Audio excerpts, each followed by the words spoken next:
we present I'm Sorry I Haven't a Clue. Chairman this week, Humphrey Lyttelton.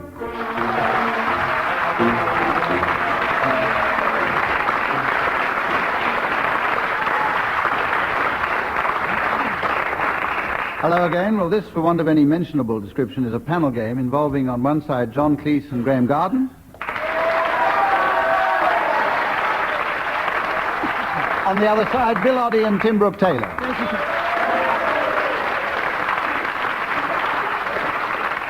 I have in one hand a sheaf of intellectual problems and a score sheet, and in the other a buzzer, with which I shall vainly hope to control the proceedings. And here we have the first round, in which the teams blend, or insult, whichever way you look at it, the talents of Matt Munro and Percy Edwards, singing a duet as animals, which I shall specify. I shall judge this round on intonation, expression, and diction. John Cleese and Graham Garden, you will please sing Whispering, that old signature tune of Roy Fox, which you no doubt recall, as a dog and a chicken.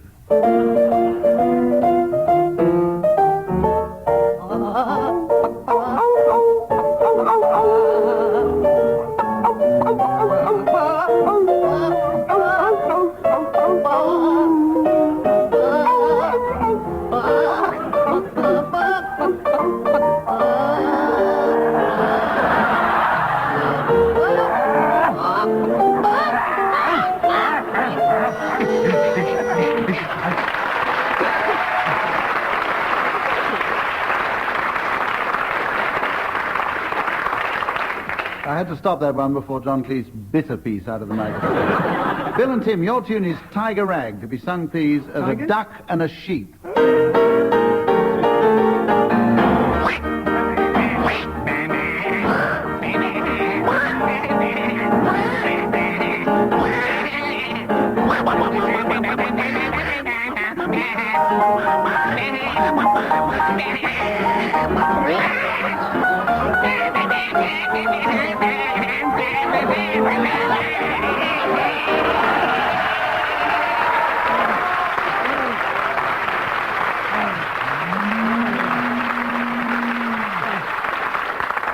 Well, on mature consideration, I've awarded 2 marks to each team and 10 to Dave Lee. Here's where I tell you that at the very end of the program, the teams are going to be asked to announce people with silly names. And to give the players time to think them up now, I shall be announcing right now that the silly names have to be appropriate to late arrivals at the doctor's ball. So they can ponder on that if they have a moment's time. And we go on now to a variation on one of the problems which we've had in this program before now. And in this round, each team will be asked, instead of reading an excerpt from the classics, they'll be asked to sing one in operatic style. And for 1 point, the other team has to try to identify the major work from which this piece comes. And we're going to start once again with John and Graham. If you will launch yourselves now into an operatic version of your piece. And John and Graham's piece is She Stoops to Conquer by Oliver Goldsmith. I have sent it to the landlady to keep it for you. To the landlady, the landlady. You did. I did. She's to be answerable for its forthcoming, you know. Yes, well, she'll bring it forth with a witness. Wasn't I right? I believe you'll allow that I acted prudently upon this occasion. You must not see my uneasiness. You seem a little disconcerted, though. Well, methinks, sure nothing has happened? No, nothing. Nothing was in better spirits in all my life. And so you left it with the landlady. The landlady. Who did I very readily undertook the charm. Rather too readily. She not only kept the casket, but through her great precaution was going to keep the messenger too.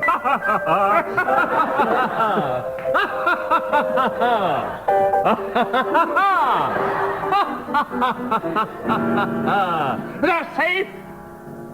However, as a guinea in a miser's purse. Boom.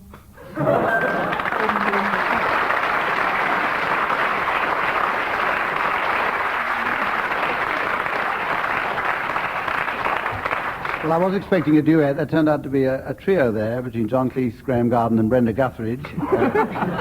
For 1 mark now, we asked the opposite team, Bill Oddie and Tim Brooke-Taylor, to identify the work from which that came. Hair? I recognised the opera The Landlady, but I didn't get... Who wrote that? Puccini's Landlady? There was a rather... No, I think it was Lady's all this mother-in-law. stuff, I would say it was Restoration. Yes. Aside from that, which was the clue, there was an aside. Aside? Oh, on that, yeah. Now, it's up to Bill, who's got an English degree, to tell me one Restoration dramatist. The Landlady. By Sheridan. Yeah. Not Sheridan. Not the Sheridan. Not that Sheridan. Not that one. No. It's not another Sheridan, is it? 5 A bit seconds. of an old chestnut. Can you come up with it in 5 seconds? A bit of an old chestnut. Old chestnut. Jack Conker! She stoops to chestnut!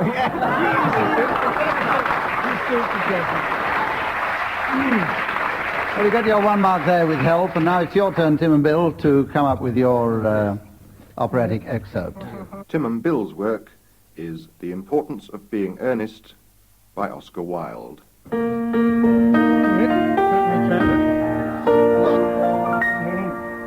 Where have you been since last Thursday? In the country. What on earth do you do there? When one is in town, one amuses oneself. When one is in the country, one amuses other people. It's excessively boring. And the people you abuse. The people I abuse. Oh, neighbors, neighbors, neighbors, neighbors, the people you abuse. Neighbors, the neighbors, the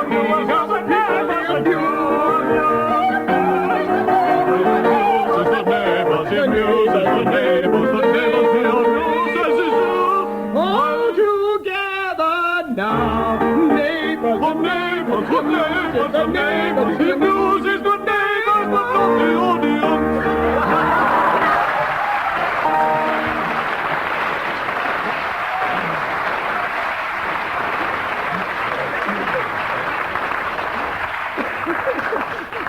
Thank you, John and Graham. How about that?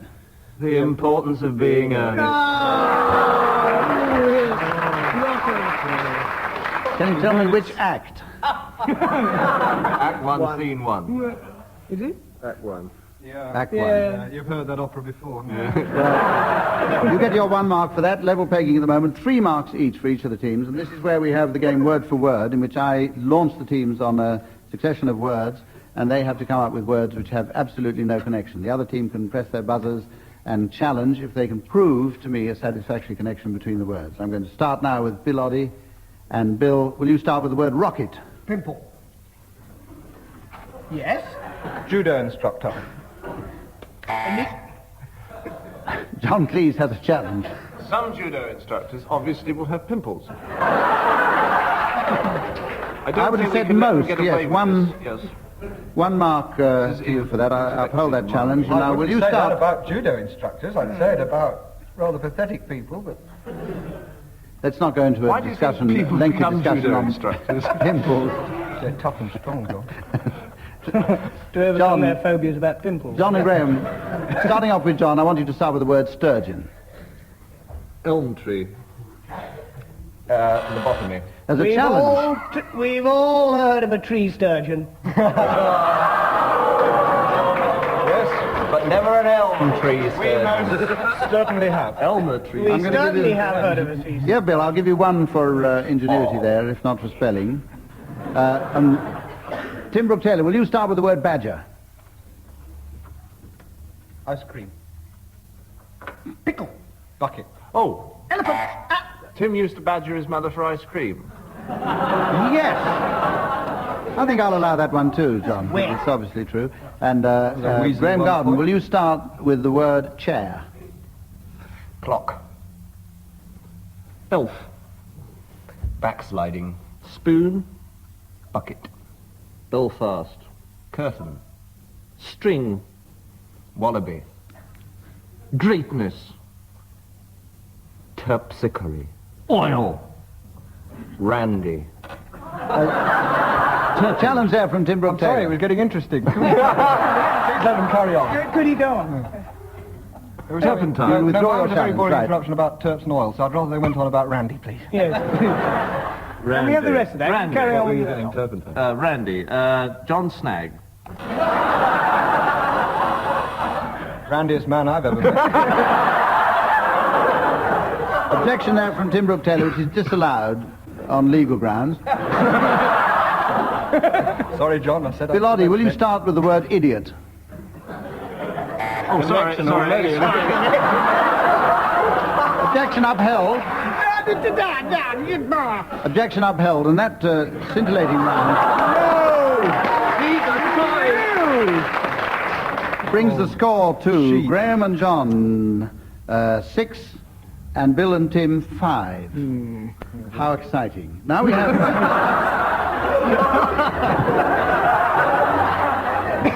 Now we have a musical round, which is the one in which I give each of the teams a subject on which, on this occasion, they have to improvise a 3-line blues, singing alternate lines, and this will be judged for appositeness and ethnic feel. And we're going to start, I think, on this occasion, with John and Graham, and you're asked to sing a blues on the subject of Basin Street. Well,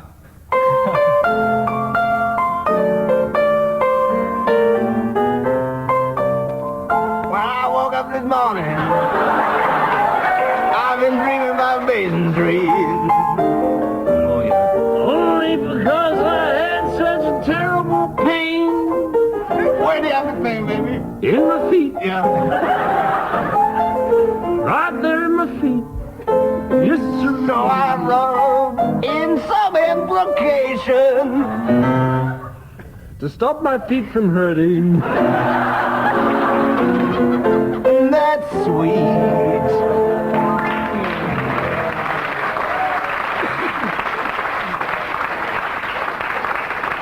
Should have David Hatch. I'll reserve my decision on that until I've heard Bill and Tim singing their blues on the subject of mothers-in-law.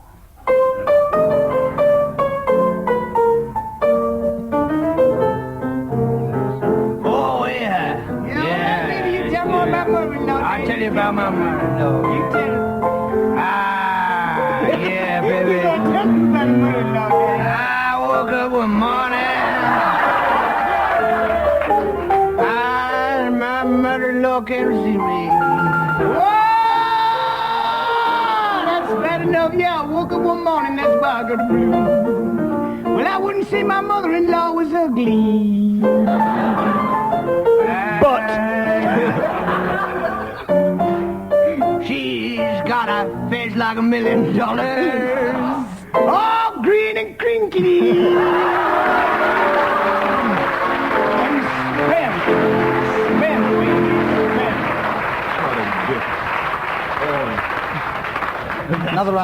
Another round of those coming up, and we'd like one from you, John and Graham, on the subject of brain surgery. I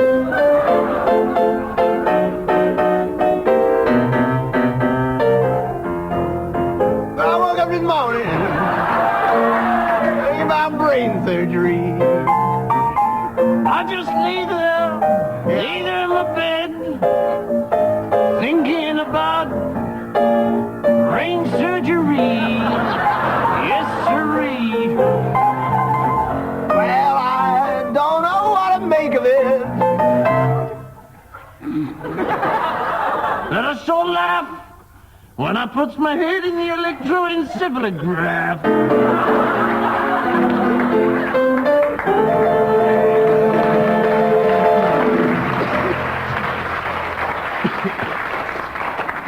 And one from Bill and Tim, please, on the boat race. All right, it's called a boat race blues. Everybody join in the chorus with me.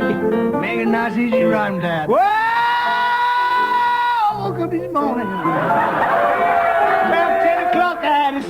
my face. Yes, I did. I had a smile on my face. There's a novelty. You woke up this morning. I woke up. I did too, and I went down to see the boat race. Oh, that's convenient. That's what we're singing about. Oh, really? Yeah. And I picked up an oar. And took her back. And took her back to my place.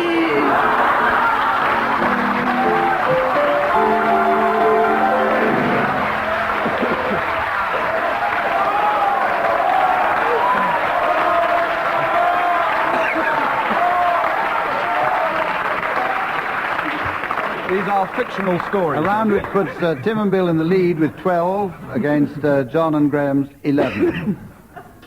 Now there's a round coming up now which I call, for want of a better name, Come Back, Mantovani, All Is Forgiven. This is where I'm going to ask each team to come in turn to the centre of the stage and to play a duet on the violin and the Swanee whistle. And we have the loan of a Stradivarius from the BBC for this purpose.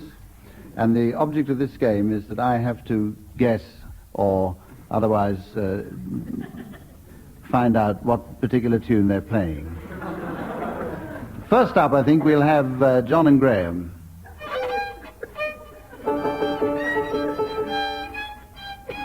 Have you started yet? It's finished.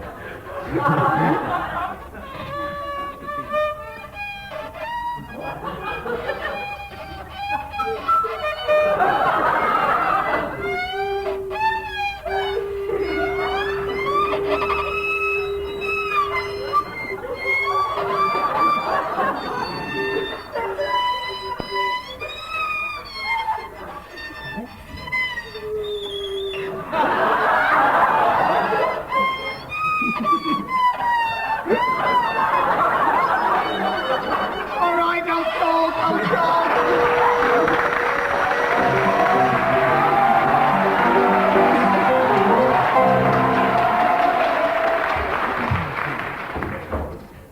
That was the second movement of a piece called Silent Night, and I wish it was, right? Oh, very good. I'm going to give them 2 marks for making that recognizable. Strings on it. Good Well, he God. passed one. There were 3 when we started. Can't be expected to play with 2 strings. No. Bill Oddie and Tim Brooke-Taylor. 1, 2, 1, 2, 3, 4.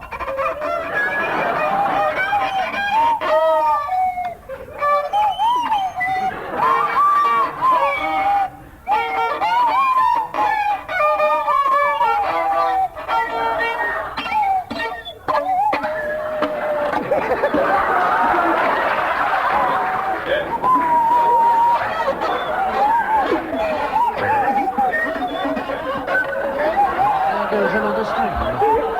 Something's going on. This boy doesn't know when he's ringing.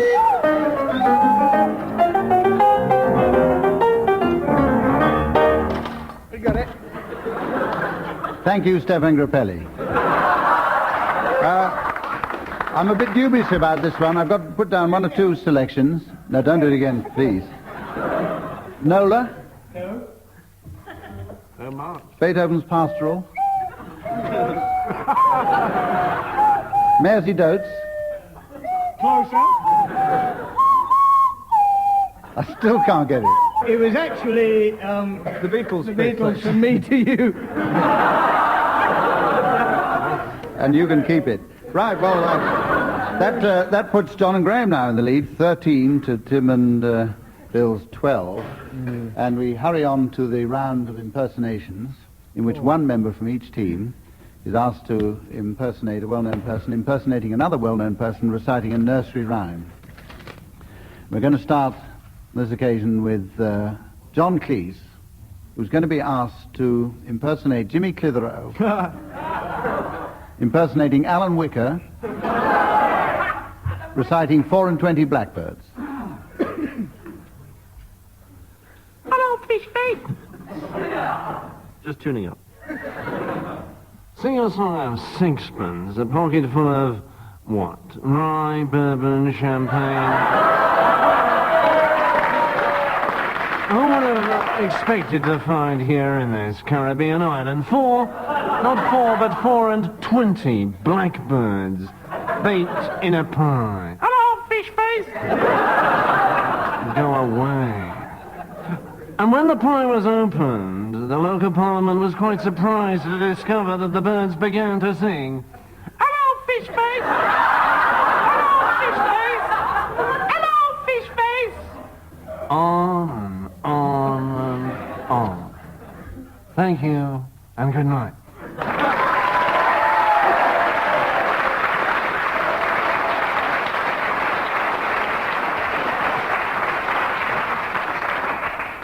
Well, on audience reaction, I think you get a couple of marks for that one. This is where we ask Tim Brooke-Taylor now to do his impersonation of Lady Bracknell, impersonating Long John Silver, reciting Rider Cock Horse. Easy. After you, John. Thank you, ma'am. Ride a cart horse to Banbury Cross, and I'm very cross in a moment. To see a fine lady upon a white horse. She'll have something on her fingers and something on her toes. And she shall have music wherever she goes, and I go. Thank you.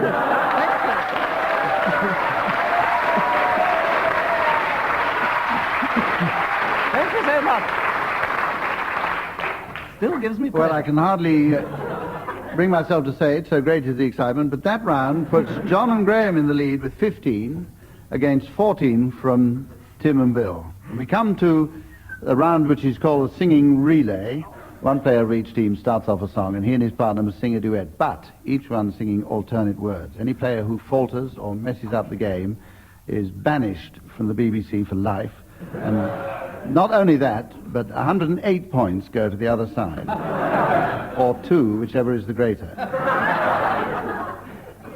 We're going to start now, if we may, with John and Graham singing your alternating version of Show Me the Way to Go Home. How apt.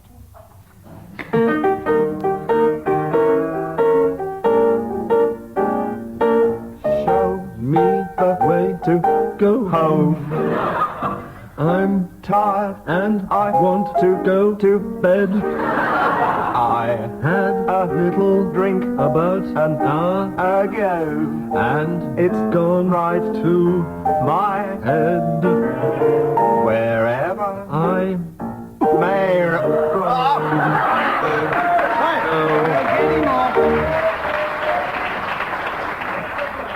Give you 6 out of 108 for that. Bill and Tim, you're going to be asked to sing your alternating version of the Woodpecker song. Ha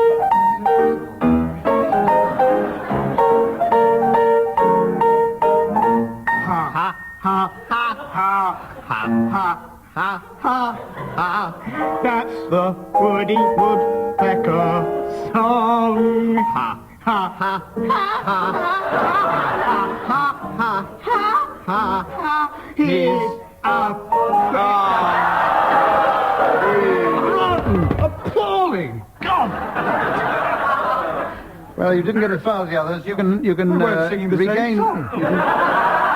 You can regain some marks if you can manage to sing that one at twice the tempo.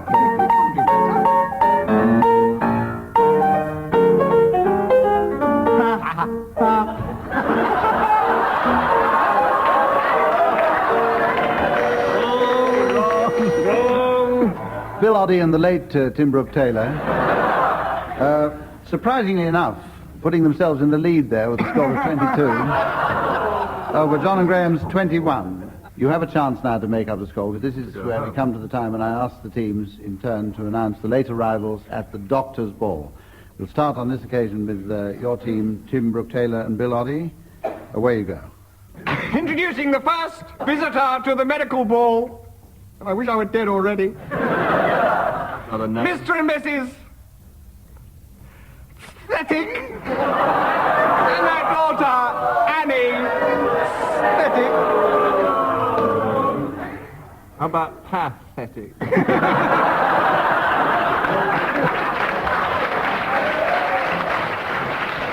John Cleese. Pathetic. Mr. and Mrs. Dinderhead and their son, Carl Dinderhead.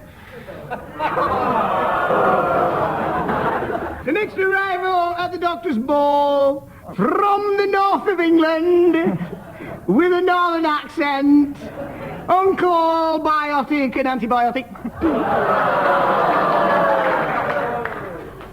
Graham? Mr. and Mrs. Ake and their son, Tommy Ake. And a late arrival, Mr. and Mrs. Sillin and their daughter, Penelope. Penelope. So familiar. Penny. Any advance on Any more? Penelope Silly? Mr. and Mrs. Owen Agnosis. And their son, Emrys Agnosis. Closely followed by a couple from Africa. Except that their son's been anglicised a bit, educated at Oxford. Mr. and Mrs. Nicological Ward, and their son, Guy Nicological Ward. This is where And I have also, from last week, Farmer Giles and his chicken pox.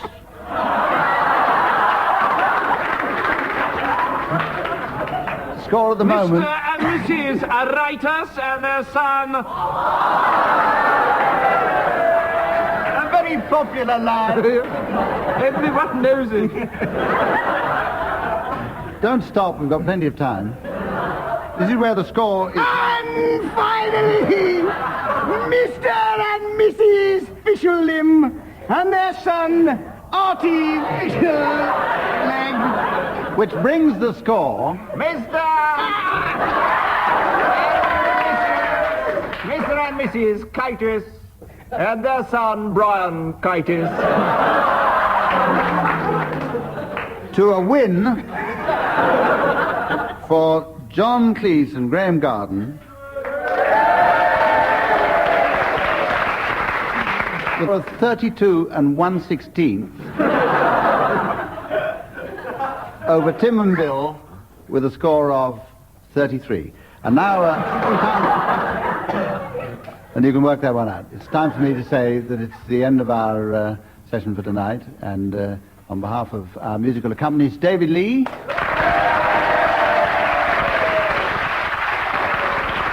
John Cleese and Graham Garden,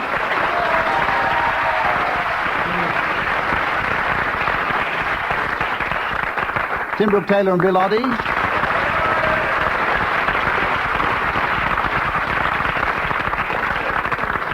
and me, Geographer and their son, Raymond. I like that. and me, Humphrey. I'm now going on a 6-month holiday, Lyttelton. Goodbye now.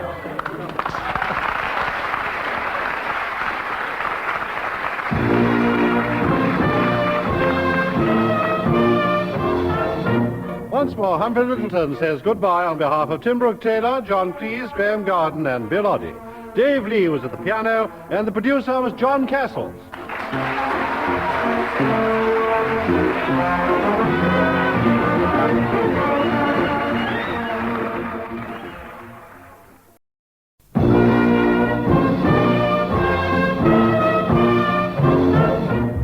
We present I'm Sorry I Haven't a Clue. Your chairman this week, Humphrey Lyttelton.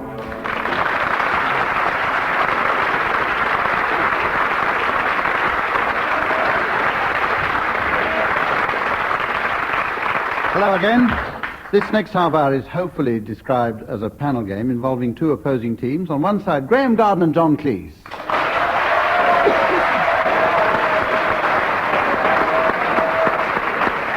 And on the other side, Tim Brooke-Taylor and Bill Oddie.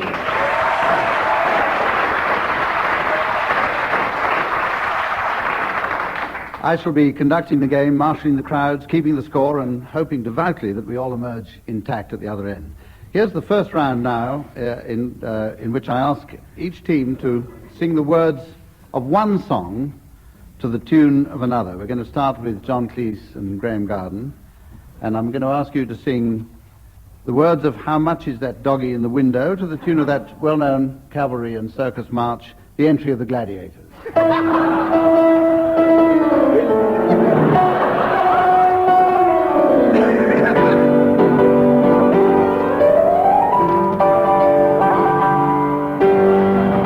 How much is that doggy in the window? The one with the waggly tail. How much is that doggy in the window? I do hope that doggy's for sale. I must take a trip to California and leave my poor sweetheart alone. If he has a doggy, what you do, some doggy will have it all.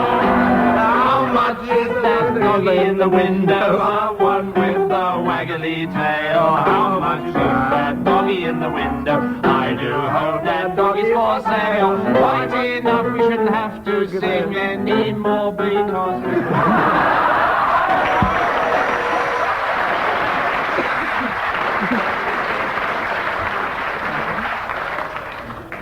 Thank you, John and Graham. I'm marking this one for rendition. Tim and Bill, your words are those of Zippity-Doo-Dah to the melody of the theme song of the Women's Institute, Jerusalem.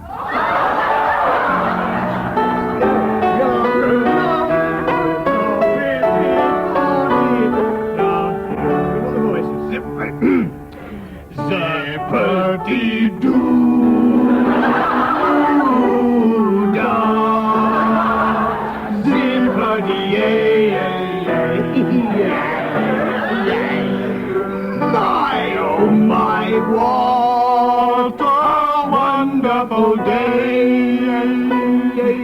Plenty of sunshine headed my way. Zippity-doo, da zippity. Mr. Bluebird on my shoulder. It's the truth.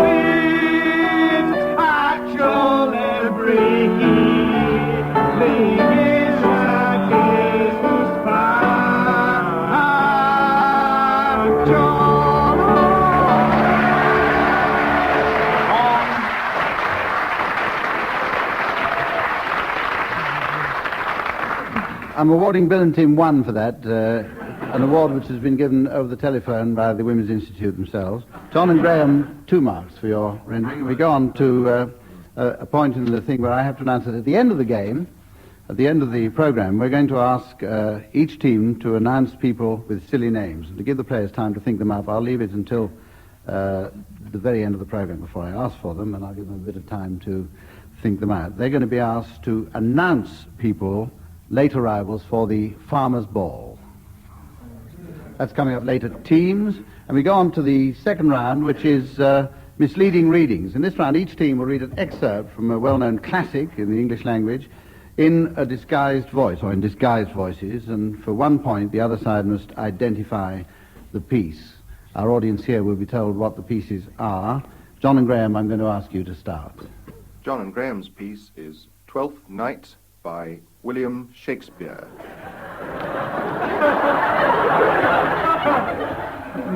John and Graham, can we have your piece, please? Some are born great. Some achieve greatness. What sayest thou? And some have greatness thrust upon them. Heaven restore thee. Remember who commended thy yellow stocking. Thy yellow stocking? And wish to see thee cross-gartered. Cross-gartered.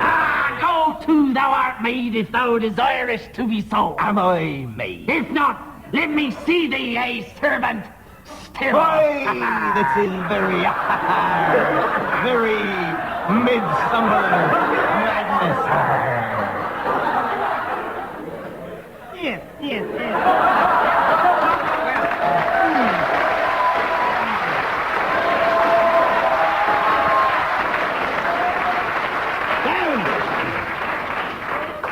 Tim and Bill, ignore that clack in the audience and identify that piece. No, not the artist. Not the artist. I didn't mean to say it wasn't the artist. It's more classic than that. It's not in front of the children. Not Son of Long John Silver. No. Not Son of Long. I recognise Louis Armstrong impersonation in there. I would say it was Shakespearean. Yes, yes. Yeah. And Bill knows it. Richard III. No. Midsummer Night's Dream. No. Sonnet 158. Close. Before we go through the entire works of Shakespeare, I'll give you half a mark for Shakespeare and dock you half a mark for not knowing that it was from Twelfth Night. Twelfth Night? Was it? Twelfth Night. Now, Tim and Bill, let's have your Didn't go too excerpt well from on the the first classics, 11. please. And from Tim and Bill, The Mad Hatter's Tea Party from Alice in Wonderland by Lewis Carroll.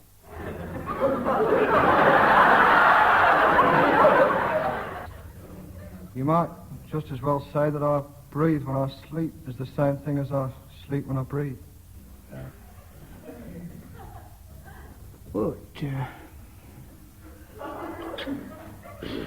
is the same thing with you, isn't it? Yeah.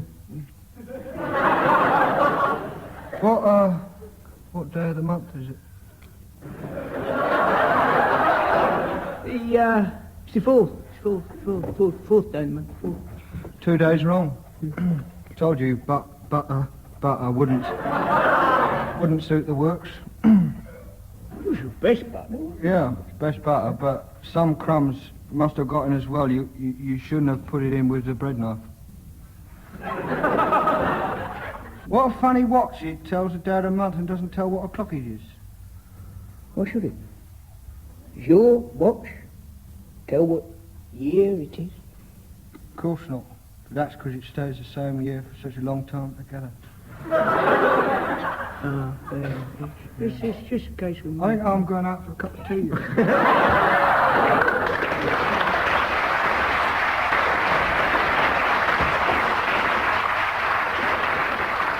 John Cleese and Graham Garden, if you're still awake, can you identify that, please? I think the audience thought it was Pinter. You think they Yes, thought it was Pinter? I think they thought It was played like Pinter. It was played like Pinter, yes. It was played faster than Pinter.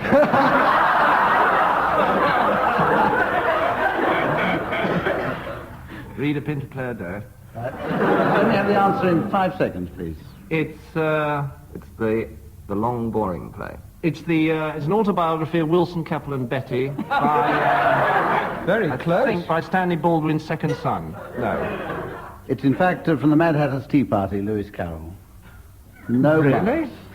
This is the time now when I give each team a subject on which they must improvise a calypso, singing alternate lines, and I mark out of 2 marks for wit and for presentation and expression and the rest of it. I'm going to ask, first of all, Bill Oddie and Tim Brooke-Taylor to do a calypso on wife swapping. What's that? I don't know anything about that. Anything I sing is fairly fictitious. Keep it going. Got your voice on? Up. Here we go. Nearly there with you in an hour or two. Wait a minute. I went to a party and swapped my wife.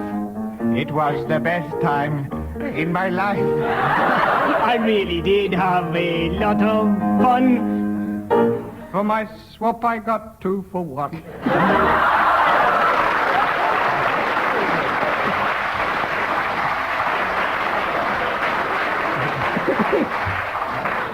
You can't get much better than that, can you? I'll give you 2 for that one. Now, John and Graham, your subject is the common market.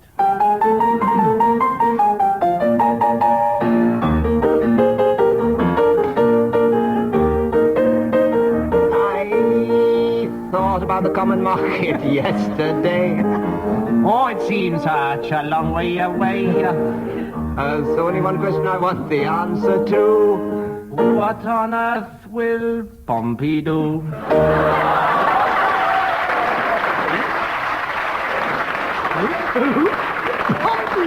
Humphrey, level pegging so far. Level pegging so far on this round. We go back to Bill and Tim. And if you'll do one now on Come Dancing.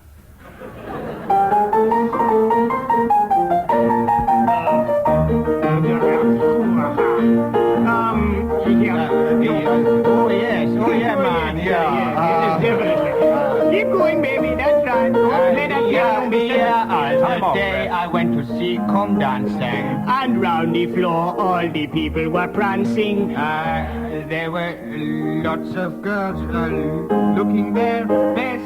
But the prettiest of all was Peter West.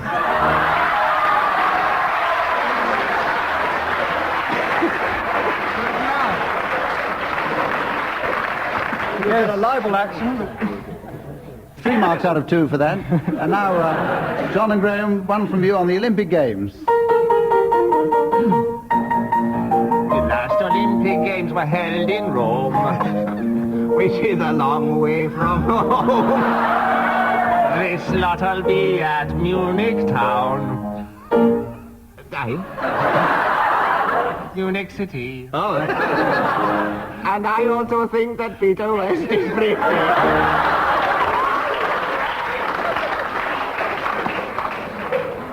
Well, you lose a mark for getting into the wrong calypso there. The score up to now is John Cleese and Graham Garden, 1, 2, 3, 4, 5.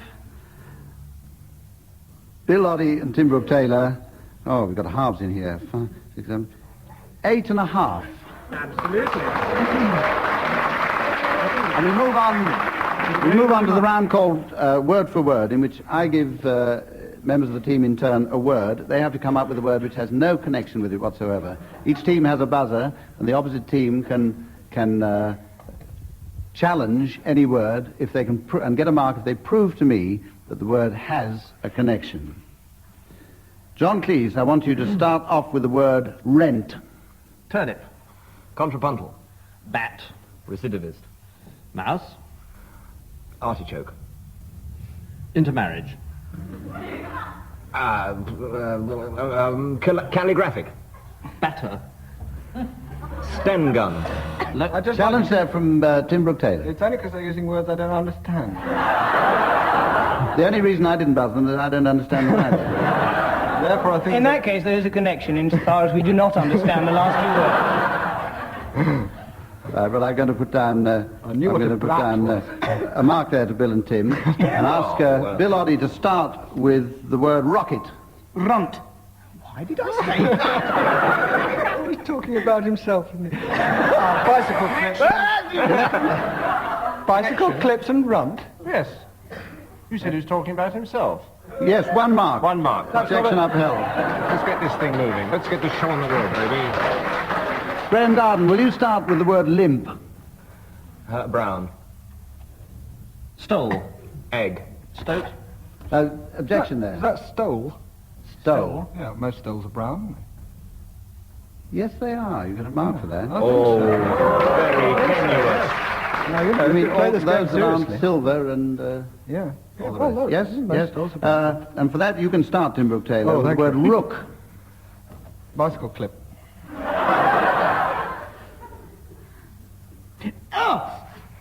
Hesitation. Arc. Arc. Violin. Arc. Turnip face. Runt. Horse bladder hat. Bicycle clip. Camel. I think I'm going to stop you there on Yes, the grounds of repetition, That took me by deviation, surprise. I wasn't plagiarism. hesitation, and being in the wrong panel game.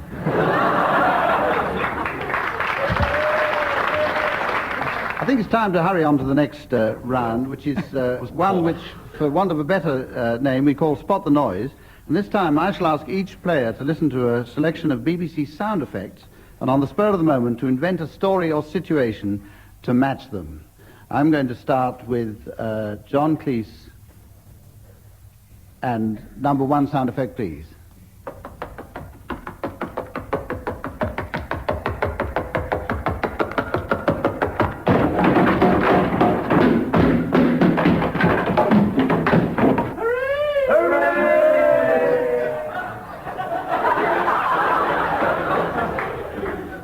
Well, That's, it's Gordon Pirrie running up the stairs.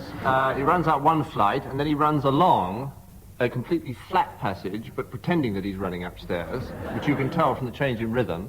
Then he opens the door and finds himself in a very small cupboard, where he attacks MacDonald Hobley, knocks him senseless with a small wooden instrument that is not easy to absolutely distinguish, but I think it may have been a lute. And then he comes out to the cheers of only 4 members of the Luton Girls Choir.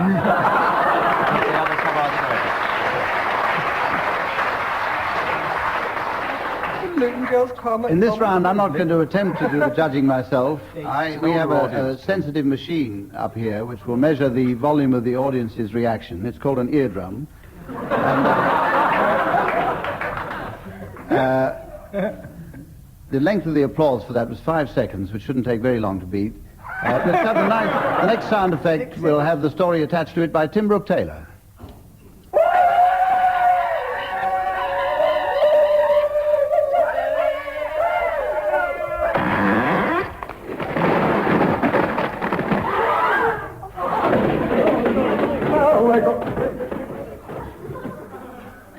Oh, yes.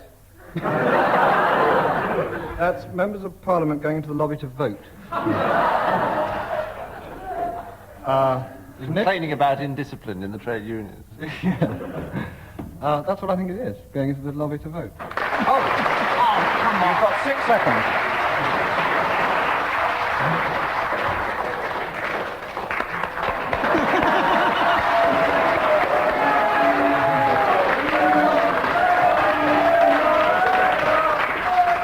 One mark there because something's gone peculiarly wrong with the stopwatch. And we'll have the next sound effect for Graham Garden, please.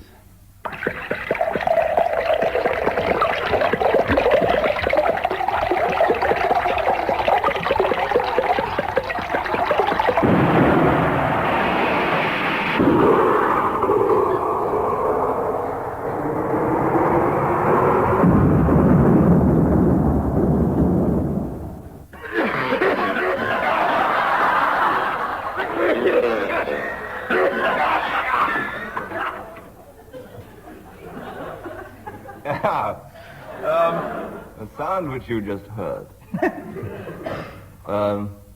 was recorded in the changing rooms of Derby County football team. Players having their bath following their defeat by Arsenal. And the discovery of a Polaris submarine and a missile being detonated by Brian Clough with his rubber duck.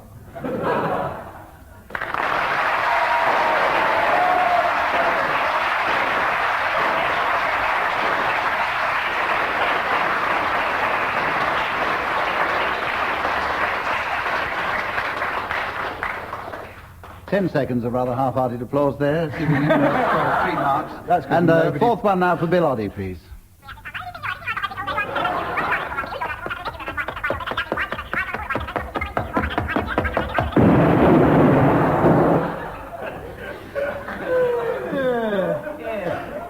I think I recognised Raimondo there, didn't I? You know Raimondo, he's the little voice that gives out Jimmy Young's recipes. In which case... well, maybe that's it, yeah. Raimondo's the one who says, hello, and all that. And Jimmy Young's the one who goes... In which case, it's clearly Jimmy Young, having just tried out his own recipe for baked beans... Racing. Wait a minute. Save it. Push your luck. Racing for the loo and not making it. It's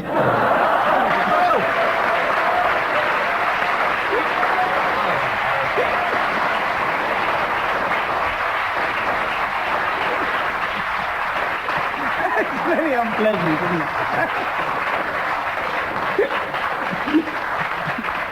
Right. Ask your mother. Okay, Mom. Thank you. Well, that scores 3 marks, making a total score of 14.5 for Bill and Tim. What else? And 12 for John and Graham. That's what I made it? Still, it's early days yet. Well, now we come to the round of impersonations. And here's the round in which one member of each team has to impersonate a well-known person, impersonating another well-known person, reciting a nursery rhyme. And the members of the team who've been chosen for this week are, for John and Graham's team, Graham Garden, who I would like to give an impersonation of Richard III, impersonating Ken Dodd, reciting Tom Tom the Piper's Son. Yeah.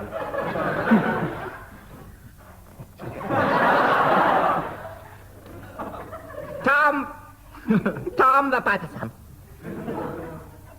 Stole a pig and away did run. The pig was eat. And Tom was beat. Have you ever been beaten, missus? And Tom went running up the street.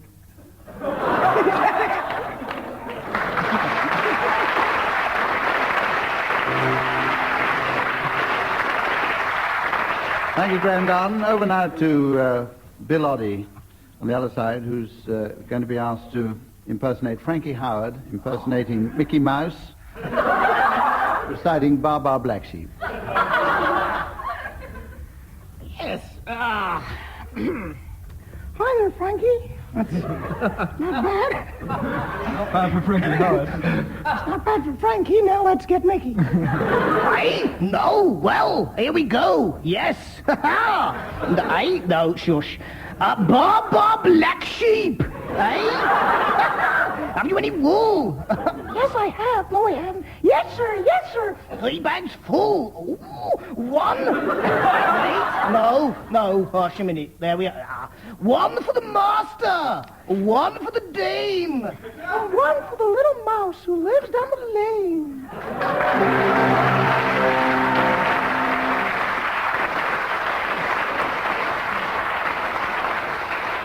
I'm going to give Graham Garden 1 extra mark there because his was over quicker. And this makes the score an absolutely level pegging 16 all. We're all here on tenterhooks, whatever they are. And this round involves individual players rather than teams. The first player starts a song, stops singing whenever he feels like it, and the next player picks up on the word at which he stopped and has to start a new song starting with that word. I allow a certain amount of poetic license in this round. We'll be going in the order of John Cleese, Tim Brooke-Taylor, Graham Garden and Bill Oddie. John, will you carry on singing, please? Daisy, Daisy, give me your answer. Do something to me. Me. A name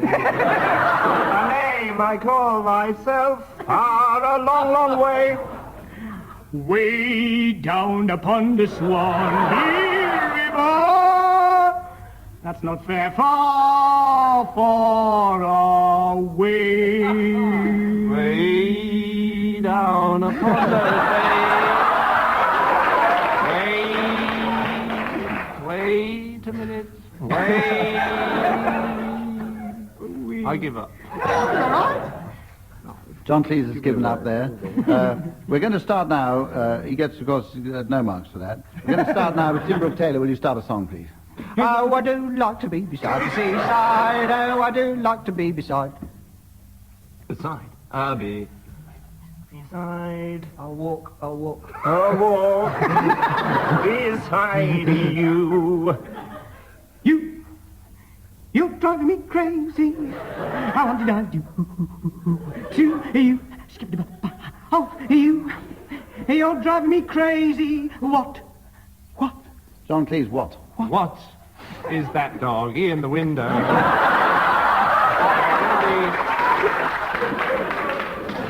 Waggly. Quick back. We'll restore your mark for that. Gypsies, oh.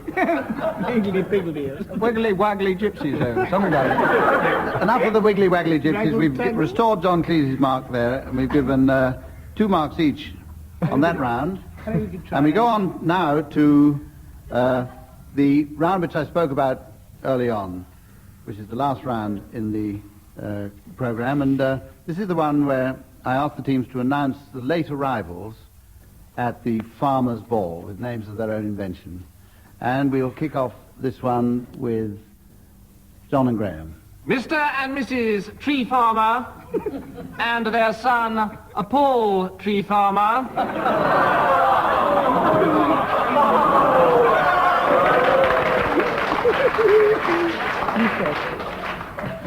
Well, if that's the sort of reception he gets, I don't wish to come in very much. But I'd like to introduce at the Farmer's Ball Mrs.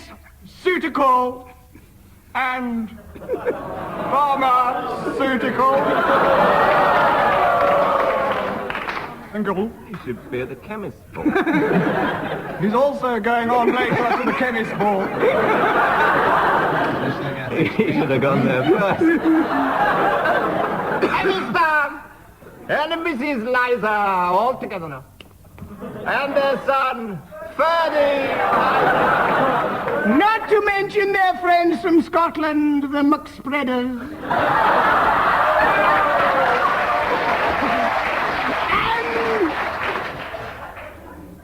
Mr. and Mrs. Stingtime and their son, Harvey Stingtime. I'm funny you should mention him. But he was coming to our He was ball. coming as well.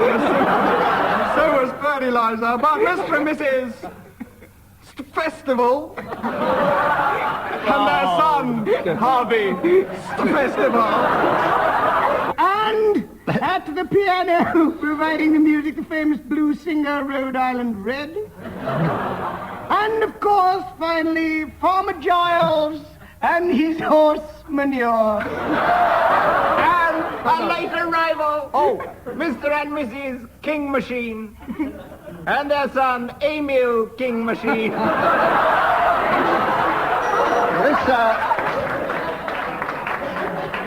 This is where it's my job to add up the score. And at the present standing, Bill and Tim win by a short head with 22 over John and Graham, 21. Fix.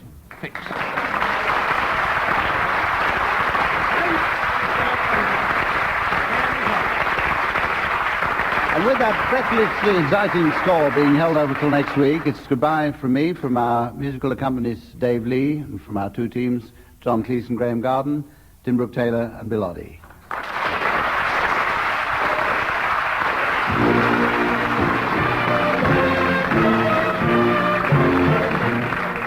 Humphrey Lyttelton bidding a fond farewell on behalf of Tim Brooke-Taylor, John Cleese, Graham Garden and Bill Oddie. Dave Lee was at the piano and the producer was John Castles.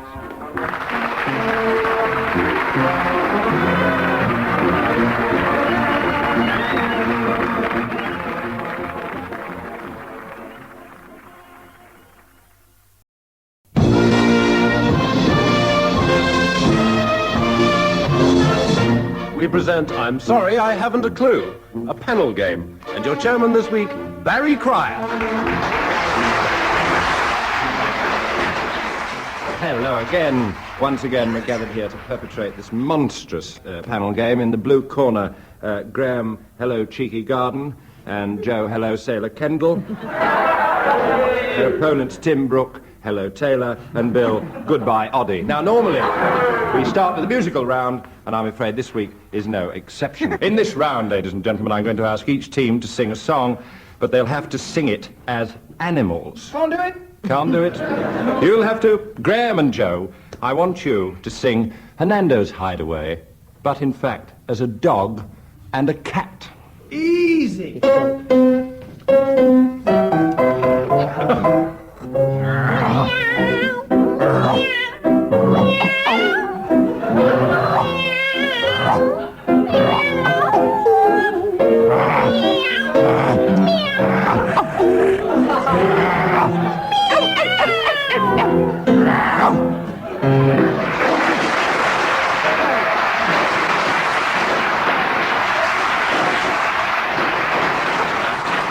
Never been so embarrassed in all my life. Well, 2 points. 2 points and a slight dose of mange, and I ask Tim and Bill to sing Volare, but in fact in the roles of an owl and a parrot. Who's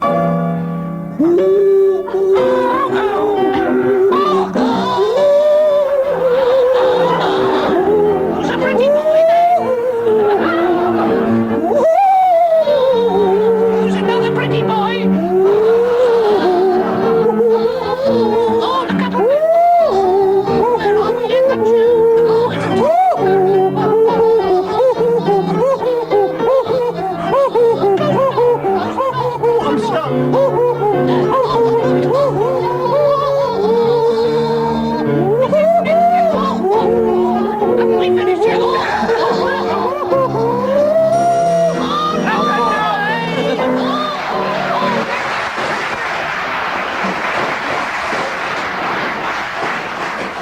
finest example of teamwork since Raquel Welsh. I declare them winners, if only for stamina, by 3 points to 2. Here we're going to set up the feature for later in the programme, our late arrivals. We want some silly names, ladies and gentlemen, for the people who are going to arrive at the Fishmongers Ball.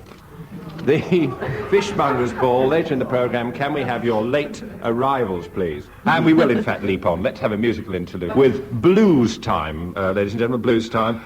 Each team's going to get a subject on which they must improvise, nay, compose a four-line blues, and they sing alternate lines. We'll start with Tim and Bill on this. Your subject, and I've taken out insurance before I say this, Des O'Connor. It's not a subject. Something to sing the blues about. Oh, wait a minute. Isn't that, buddy? I'm going to sing the Des O'Connor blues, all right? Oh, yeah. I woke up this morning. You could have fooled me. Leapt out of my bed. Yes, I did. I leapt right out of my bed. I thought there was something good on television. But oh no, there was the Des O'Connor show instead. Well now, when I'm going to tell you something, people, I don't want to say anything bad about Des O'Connor. 'Cause you shouldn't speak ill of the dead. Hey!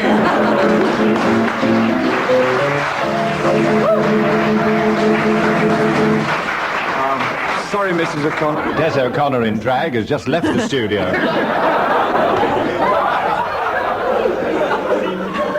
We move now back to Joe and Graham. That was the Des O'Connor blues, by the way, got 4 points and 2 solicitors' letters. We go to Joe and Graham. Will you sing us a blues about strikes?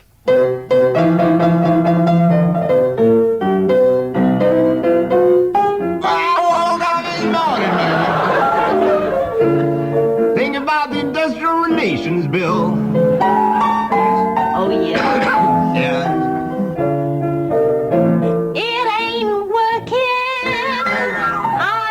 Ever think it will, baby? So we're going on strike tonight.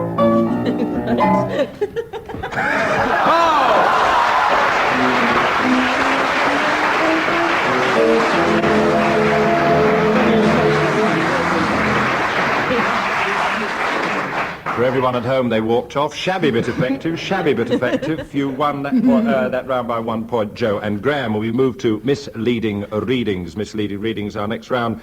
In this round, each team will read a well-known piece of prose or verse in funny and extremely silly voices, and the other side have to try and identify the piece. I shall score erratically. We'll start with Tim and Bill with their first piece, which is The Seagull by Anton Chekhov.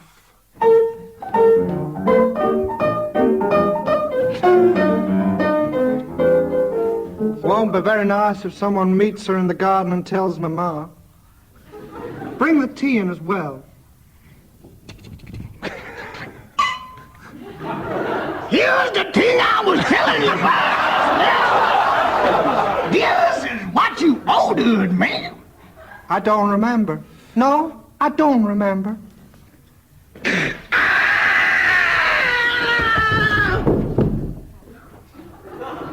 That's nothing. You could have fooled me. Must have been something in my medicine chest is going off. Don't worry, man. Just as hang on, I'll go out and see. Just as I thought, a bottle of ether done gone bust. Hums. And I'll stand before you, enchanted.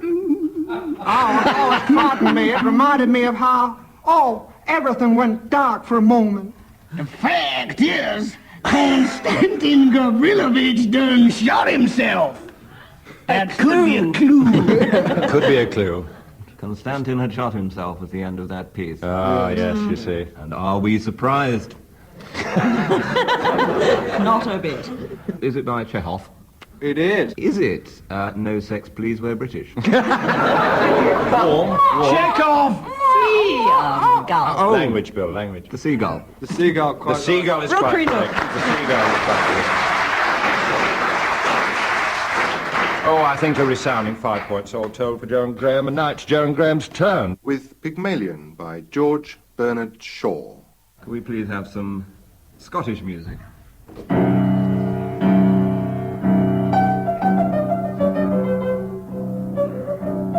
I don't care how you treat me. I don't mind you swearing at me. No. I don't mind a black eye. I've had one before this, but I won't be passed over. Then, get out of my way! I won't stop you. You talk about me as if I were a motor bus. So you are a motor bus. Oh? All bounce and go, and no consideration for anyone. But I can do without you, don't think I can't. I know you can, Cobber. I told you you could. I know you did, you brute. You wanted to get rid of me. Liar! Thank you. You never asked yourself, I suppose, whether I could do without you. Don't you try to get round me. You'll have to do without me. The end.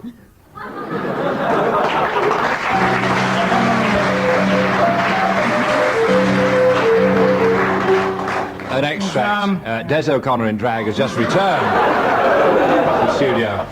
He was playing a club in Brewer Street.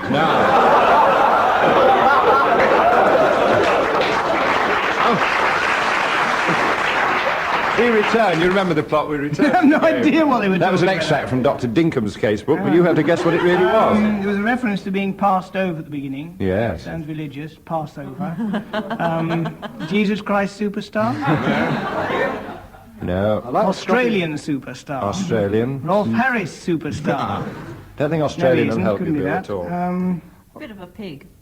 Pig. Oh. So. Too much It was of a hell of a clue there. bore, I know, but...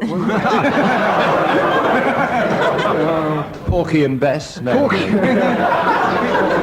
Which it isn't. I'm sure you know jokes this like that. Bernard Shaw, I know it, yes. Sure I do. Pig, Yes. the pig cart. No.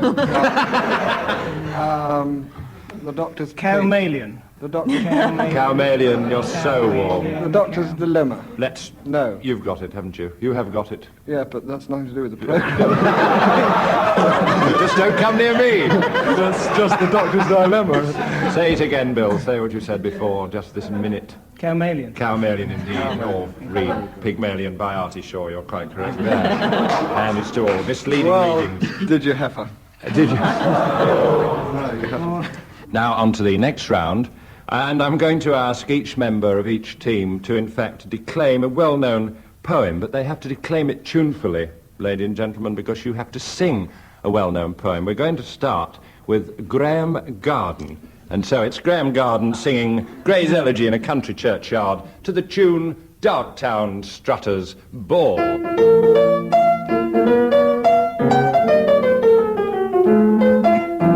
He tolls the knell of parting day, the lowing herd winds slowly o'er the lea.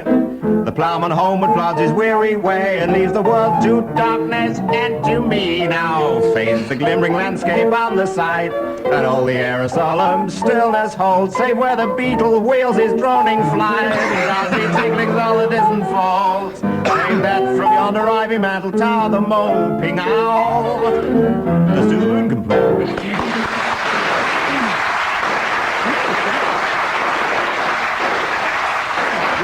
There'll be some turning in the graveyard tonight. 2 points. 2 points to Graham Garden. Bill Oddie, will you oblige? Shelley's The Daffodils, Bill, on page 239, but in fact to the tune of Somewhere Over the Rainbow.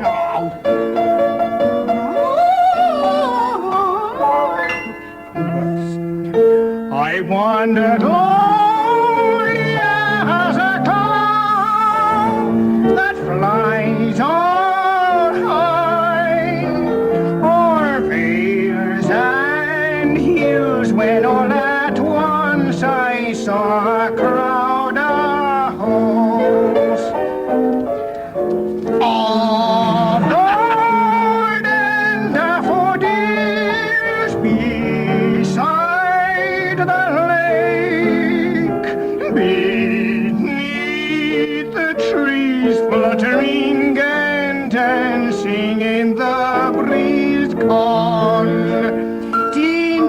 as the stars that shine and twinkle on the Milky Way.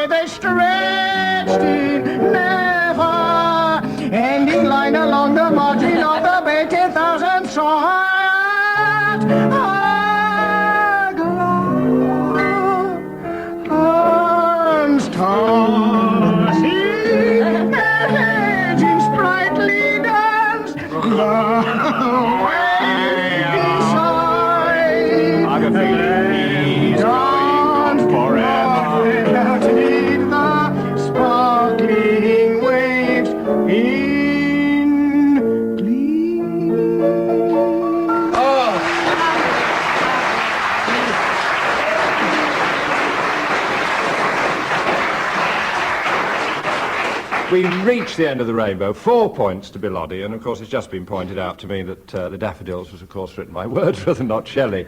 Just checking that everybody was taking notice. And now, Joe Kendall, I'm going to ask you to procure your book, page 26, Blow, Blow, Thou Winter Wind, by William Shakespeare, better known as Percy Bysshe Shelley, and to the tune of If You Were the Only Girl in the World.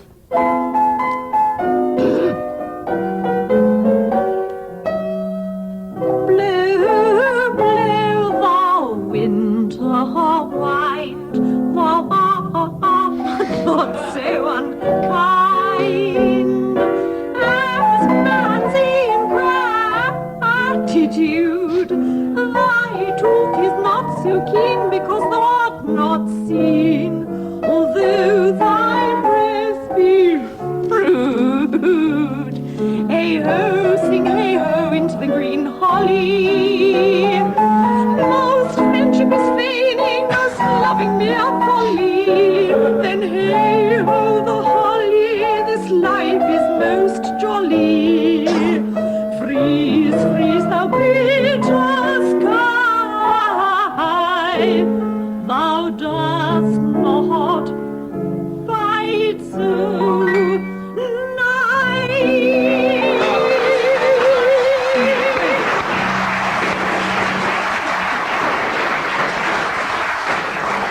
Joe, good wasn't the word for it.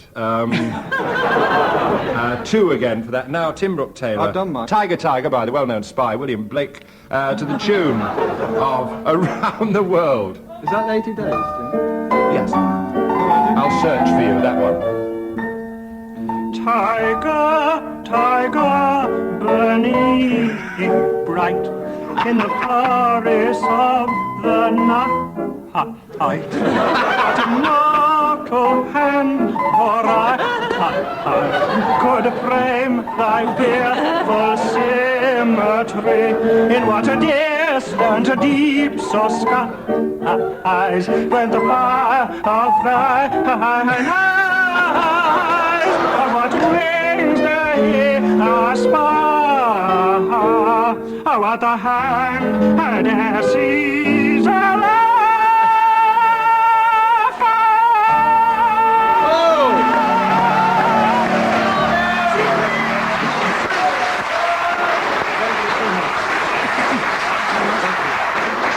And now, Paradise Lost to the tune of Mary Had a Little Lamb.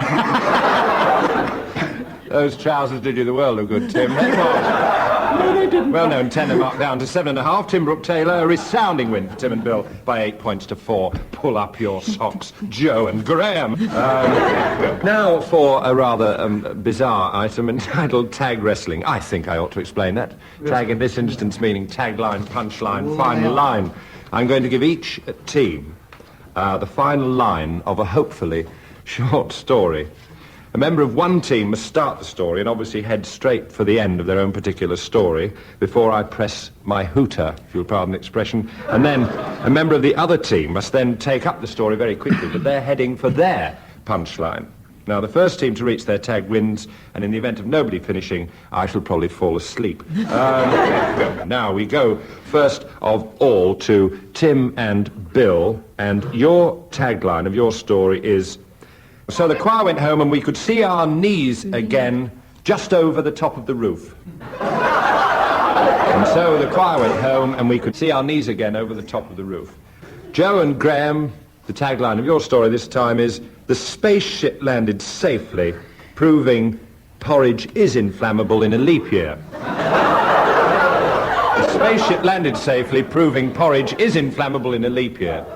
So we'll start with Graham on this occasion, and you're heading for your spaceship line, are you not? Go. Well, Professor, I said, it doesn't seem to me as if this is going to work. Nonsense, my boy, he replied. Porridge, believe me, is inflammable. As you may remember, he said, I had that astounding success with the giant knees. Thank you, Professor. I do. What exactly happened on that occasion? He said, well, it involved... Joe. Don't interrupt me, said the Professor.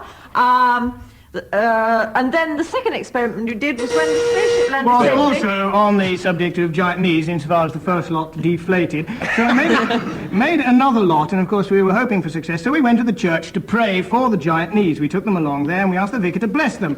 The choir came in at that moment. Get out, said the professor.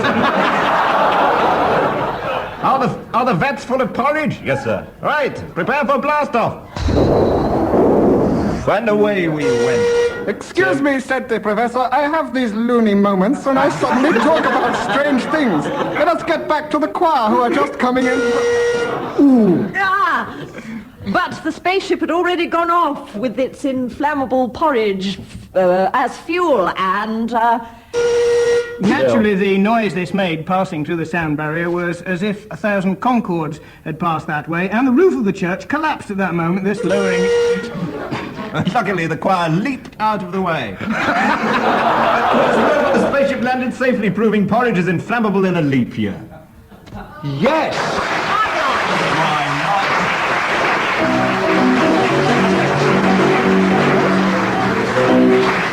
Can you believe it? They did it. They did it. And our next round is, in fact, for want of a better word, a musical round. Ladies and gentlemen, musical round. In this round, I'm going to ask each team to play a duet. The instruments concerned in this debacle are, in fact, a violin and a swanny whistle. I'm going to be drunk with power here. I've got to try and recognise the tune they're playing. If I recognise it, they score points. Tim Brooke-Taylor wants to leave the studio. Because we're going to be embarrassed anyway, I think for our sake, can we point out that the violin is not tuned? Otherwise, we'd have no trouble playing whatever else. So, in fact, I think... Neither is the swanny whistle, as you can hear. Bill having the swanny whistle and Tim having pointed out the violin is not tuned, I'm going to ask Tim and Bill to commence with a duet and a tune. And I'm going to see if I can ascertain the tune.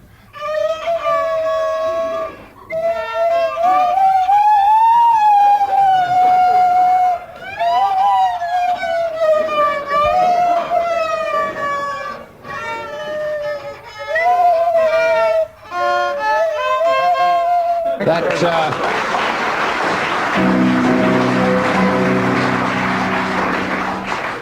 sounded very like the refrain from Spitting, but I can't go further. Can you give me a clue? Was it a ballad? You might have heard it You might have heard it the day before today. I might have heard it the day before today. Yes. Is that a cunning clue to yesterday?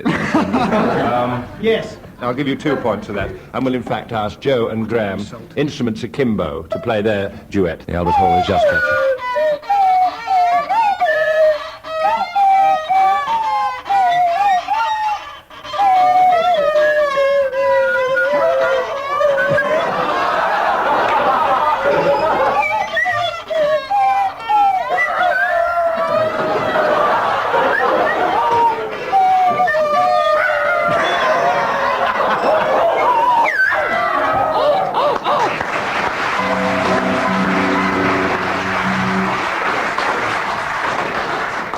Was but 3 randy chickens.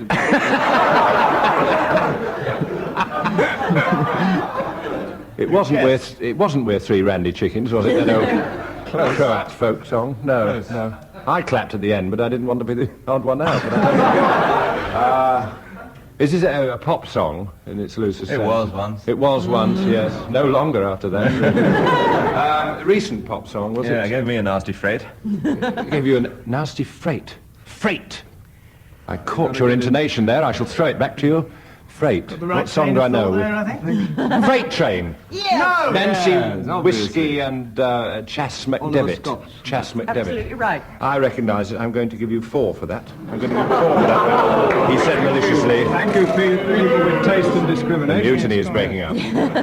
Mutinies Wednesdays and Saturdays only. Now, God bless you, Groucho.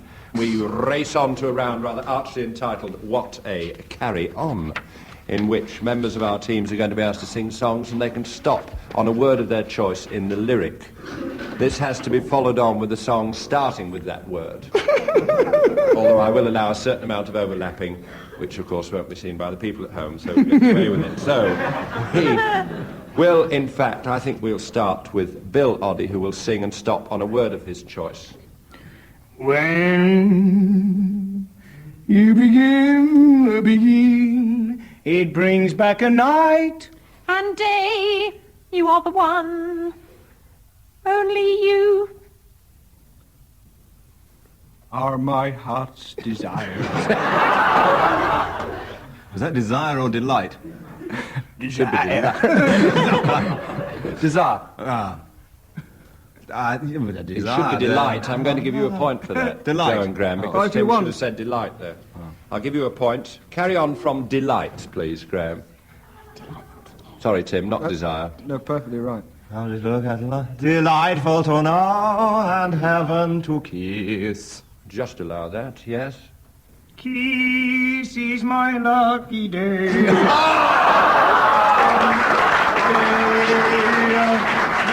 They try to tell us we're too young. then springtime. Am I? I've got the feeling I'm falling.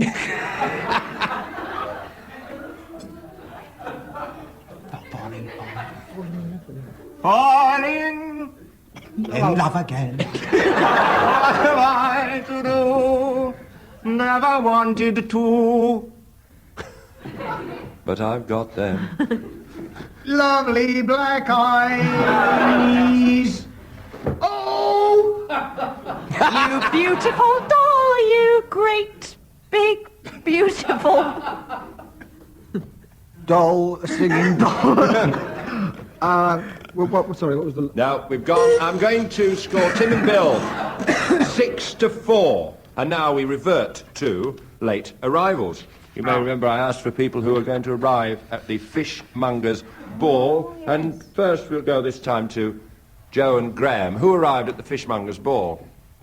The next arrival at the Fishmongers Ball is Mr. Ian Chips and his dog, Scamp Ian Chips. Like it. The next arrival at the Fishmongers Ball is Mr.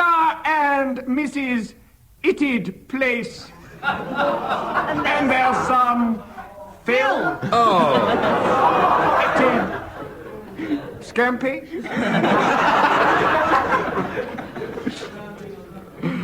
Sounding on that one, I like that. Arriving at the Fishmongers Ball next, Mr. and Mrs. Urbank. Their two children, the budgie, the cat, and the dog Urbank. They're two children. Mr. and Mrs. Hiram E. Butt and their son, Hal. Oh! And also, a touch of royalty to the occasion, the Queen of the Basques. Listen carefully, Madame Shark and their son, the Basque King Shark. Oh. I will score that 7-6 A in late favour. arrival at the Fishmongers Ball. It's running at Hoping to get a laugh, so be kind to him. Mr. and Mrs. Sleep in the subway, darling. And their dog, Fish. Who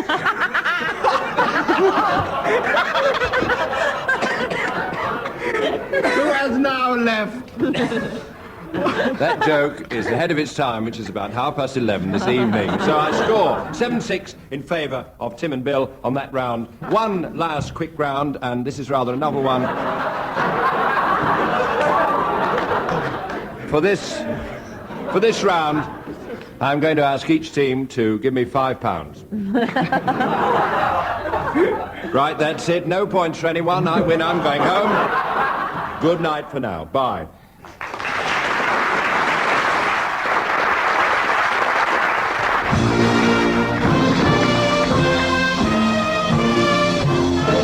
Very Barry Cryer at last managed to say goodbye from Tim Brooke-Taylor, Graham Garden, Joe Kendall, Bill Oddie, Dave Lee at the piano, and producer John Castles.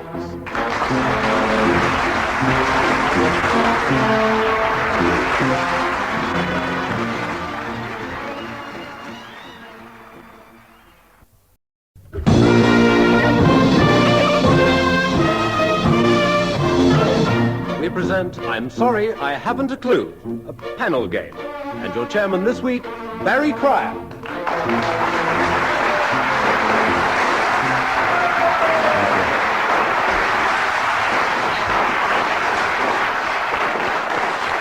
Welcome to I'm Sorry I Haven't a Clue, the show that is to radio what Beverly Nichols is to heavy engineering.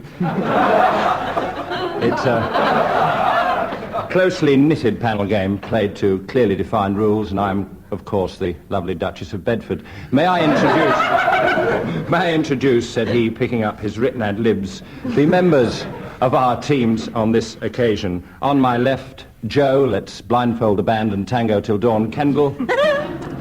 Graham, pass me a suture or suit yourself, Garden. And opposing them, Bill, a man's only as tall as his shadow, but where's my shadow gone, Oddie. And Tim, please stop calling me bleachy head, Taylor.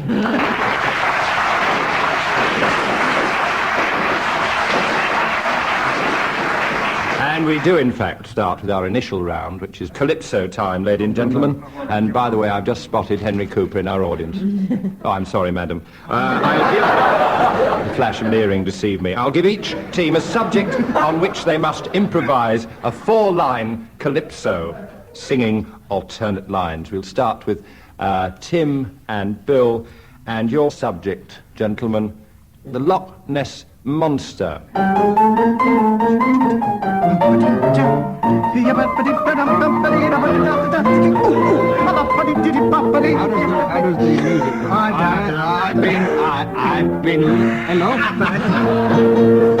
I've been looking for the monster Loch Ness. Tell me, did you see him? Yes. He was big and ugly. I think it was him. No, that was just Andy Stewart out for a swim.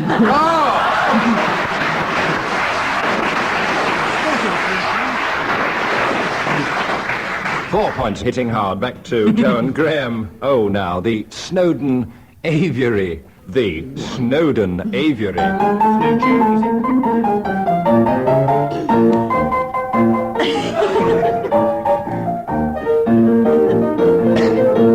I saw Snowdon's Aviary the other day.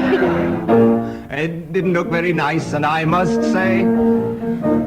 But it's all right to go there. What's the tune after dark? With a pretty little bird for a bit of a lark.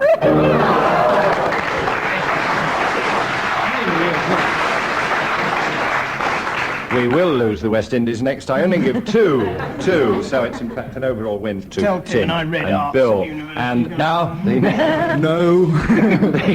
And now, ladies and gentlemen, I will merely set up something we're going to do later in the programme. This is called Late Arrivals, and here the teams are going to be asked, ladies and gentlemen, to announce people with silly names.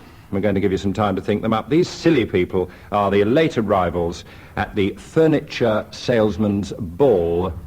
The Furniture Salesmans Ball, and I shall be asking you for those names later on. Next round is called Guess the Heavy Breather, or Word for Word. I'm going to give one of each team a word, and the other member of the team must immediately come up with another word which has absolutely no connection whatsoever with the first word. The other team can challenge and try and prove such a connection. Start with Tim and Bill. I think we'll start with Bill on this. Bill, marmalade. Aubergine. Baggage. Nappy. Cucumber sandwich. Sock. Mount Everest. Mitten.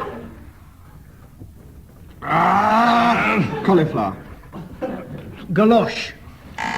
Challenge from Graham Garden. The galosh is in fact a type of cauliflower. It's sort of...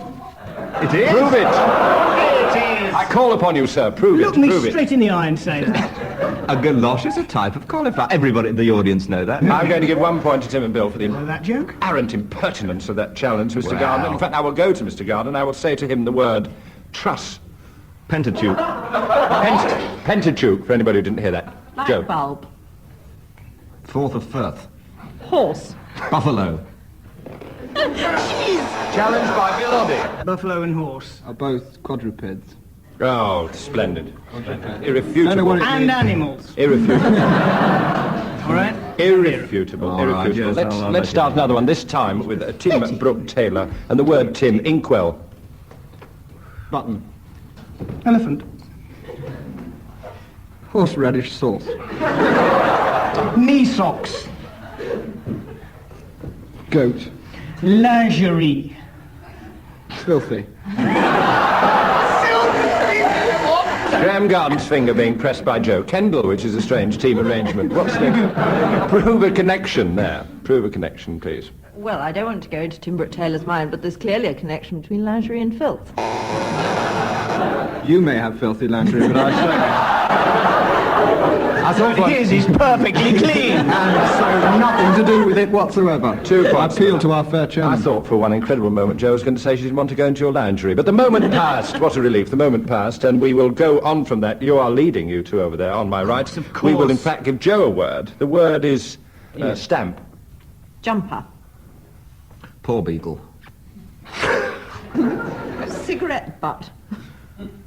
Microphone. House. Water. Pig. All right. Rebarbative. Vituperative. Dislocation. Challenge and Tim Brooke-Taylor, who had gone into a coma at that point. Barbative and vituperative rhyme. I'll allow that. I'll allow that. Cheat. I'll allow that. Oh, On that triumphant note, we'll call a halt to that round with... They were only showing off. Tillins anyway. in. Showing off. Let's move to... Doctor. Now we move to reverse singing, which could, in fact, set songwriting back several years. I'm going to ask each player to sing a song, reversing the meaning. Tim Brooke-Taylor is crouching, but everybody should have a hobby.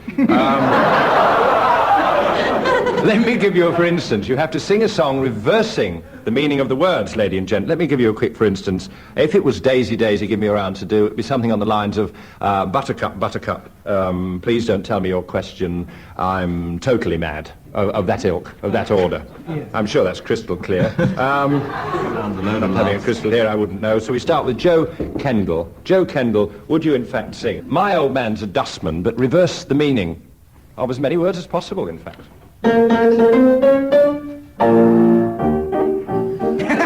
Long introduction, please, Dave. Oh, your young girl's a ballerina. She strips off her ballerina's shoes. She strips off a well-tailored tutu. And she's kept in Buckingham Palace. Was that it? That was Hi. Oh. It's murder, as has just been proved. This. We go now to Tim. Tim, have you got the words of big spender? You should have the words of big spender. Would you immediately reverse the whole process, please? Keep it clean. We ran out of lamb cutlet. We couldn't see. We are a woman of ill repute. A non-genuine small miser. Bad look. Where are we on the tune? Bad looking. So disgusting. Read wouldn't. No. Would you? We hate to not know. This is coming in over my. What's the opposite of mind? Body. I don't really want to go. Come on, I've had enough of this. I really have. We'll level that. I pressed the hooter out of sheer compassion, Tim. I level up that. And hurry. Compassionate applause has swayed me to another point. Graham Garden, the song in question is The Girl from Ip and Emo. Slow and gentle, Dave. Short and pale and old and ugly. The boy from Newport Pagnell running, and when he doesn't go past, nobody he doesn't go past in front of goes. Two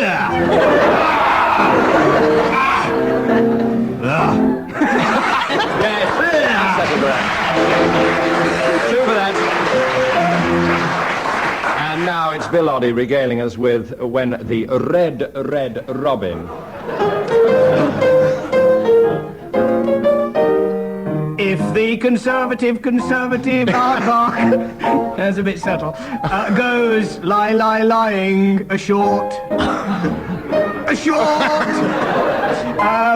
here there are some laughing if he goes talking his new horrible talk.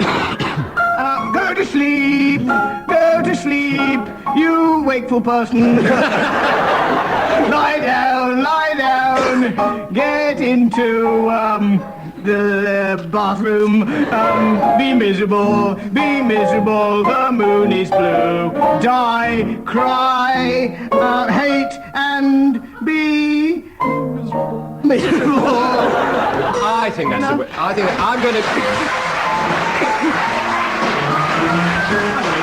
I'm going to declare that excruciating round a tie. In fact, our 4 drawers here, I'm going to call that 5 points each of that round. The next round, with a public warning to each side and Joe Kendall dreading a submission, these are sound effects. We have sound effects here from the BBC Library.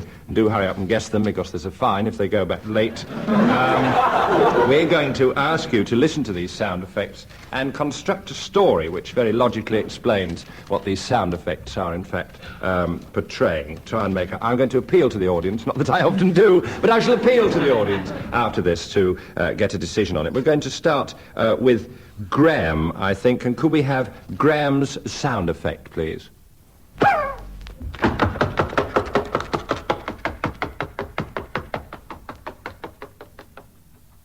Is that it? That was it, yes, Come indeed. back, Graham. Come back. That was that was the condensed version of the 39 steps.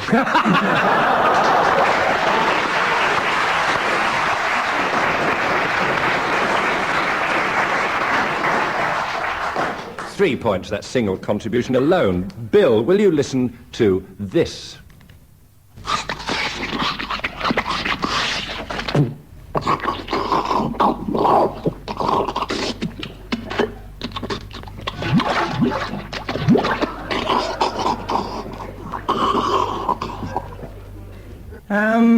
Let me see. I think that was something to do with Tarzan. I recognise Cheetah in there somewhere. Couldn't hear him, but I could smell him. I think it was Tarzan. He diving into a bowl of syrup, by the sound of it, towards the end, and wrestling with a man-eating celery.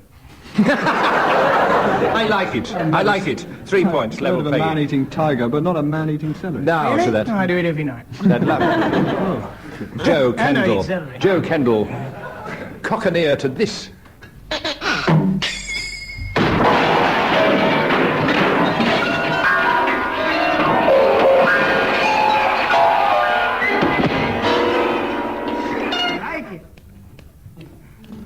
What was it, Joe?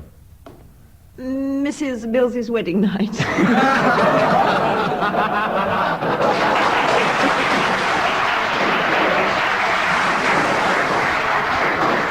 The applause sways me to 4 points for that, and it's Tim Brooke-Taylor. This sound effect, Tim.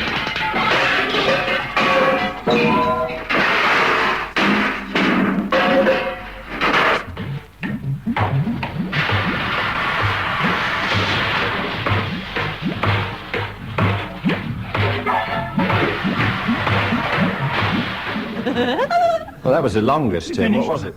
I don't know what it is, but I in fact just rung my plumber to stop it in my house. Actually, it sounded more like a Chinese steam engine sent over specially to mate with the Royal Scot. Unsuccessfully.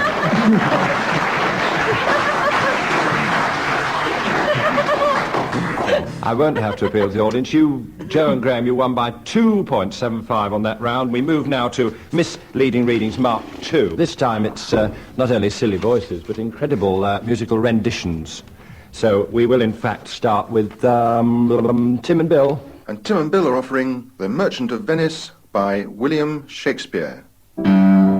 In such a night it is befell a trip the dew, and saw the lion's shadow at himself, and ran dismayed away. Blimey.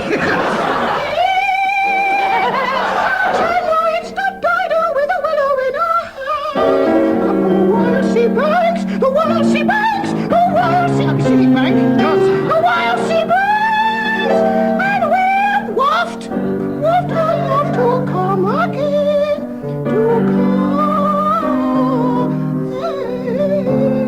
In such a night, Medea gathered the enchanted herbs that did renew out Jason.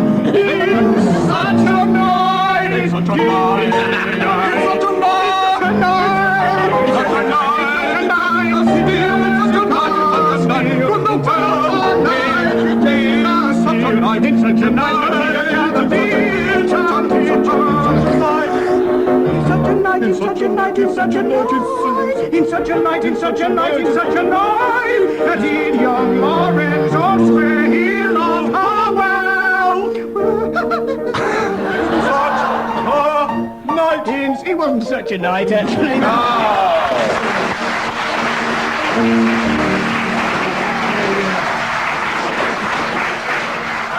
Flowers have been brought upon the stage, and Tim Brooke-Taylor has been rubbed down with steel wool. Now I'm going to ask Joe and Graham to see, in the unlikely event, could you recognise that?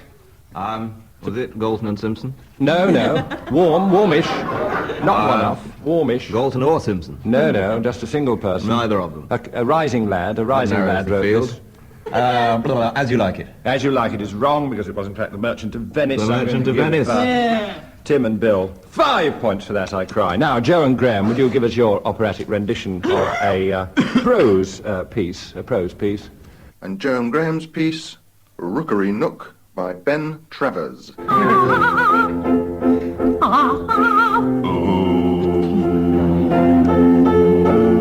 I came about a bag I lost.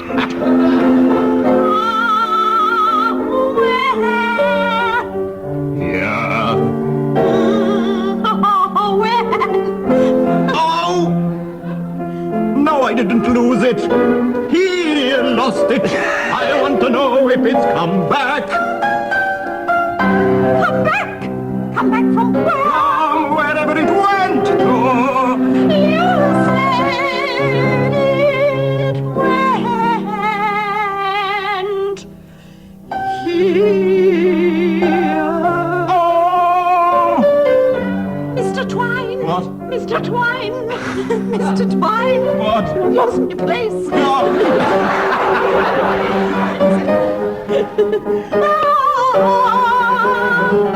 Do you know anything?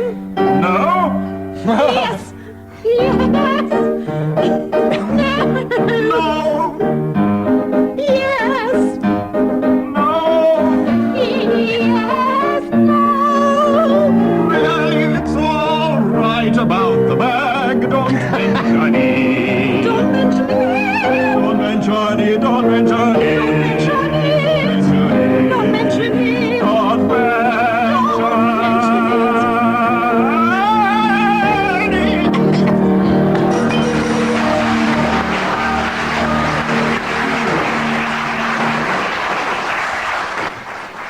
brief extract from several of Wagner's rings there. And, Told you not to mention All we it. got really was a bag and Mr. I came about the bag I lost. Restoration. no, not No, as not as warm as that. It's funny, but it's not that old, is it really? No, Am I supposed to be in this?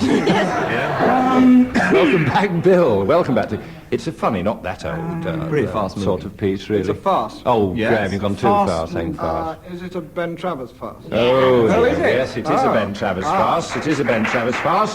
Very funny farces, but I can't remember a single name of another one. Diddly-dee, diddly-dee. Cuckoo. Diddly-dee. The It's cuckoo Rookery is the Nook, next. gentlemen. Rookery Nook. Rookery Cookery Nook. Too late. Rookery Never heard of Nook. it. So, in fact, I declare Joe and Graham the winners by 3 points to 2 there. And now we get carry on singing our next round or pick up the song. This round is going to be played entirely in the nude, and we'll measure the winners by the volume of the audience's laughter.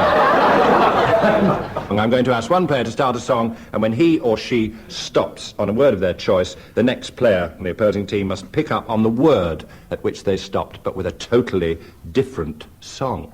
So I'm going to start with Bill Oddie. Exciting, isn't it? Bill Oddie, sing a song and stop at a word of your choice. Graham Garden to pick it up with a different song. Bill. Hello, Dolly. Wasn't sure of the second word for a minute. Hello, Dolly. It's so nice to have you back where you belong. Long.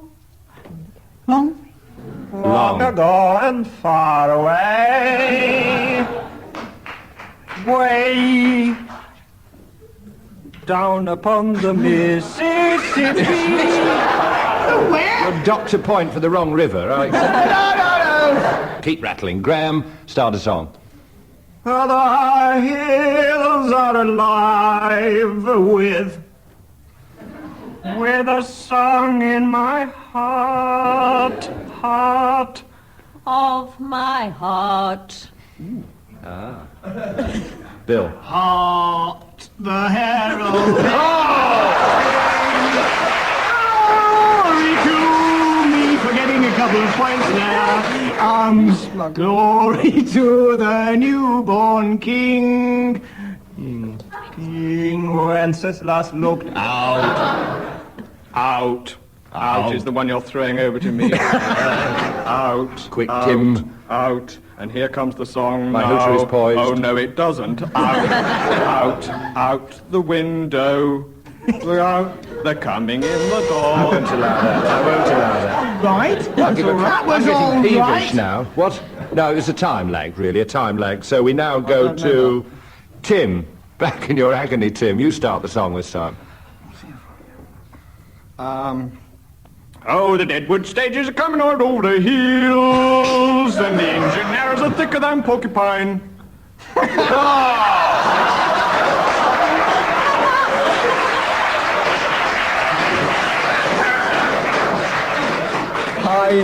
Pine. 4 points if you don't get that one. That's great. That was a million porcupine Pine songs. your wagon. Pine your wagon, she says. I'll give you 2 points there. Let's start yet another with our Pine your wagon lady. Joe Kendall, would you start a song now, please, to finish out the round?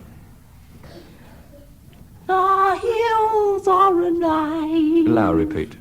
With the sound of music. Music. Put another nickel in the nickel. Oh, dear, and we're enjoying this one, aren't we? All together. Loving you and music. Closer. Closer the door. They come. Hey! Closer the door. Let us go. I'm sorry. Richard, open the door and let. Let there be love. He's a many splendid thing. It's the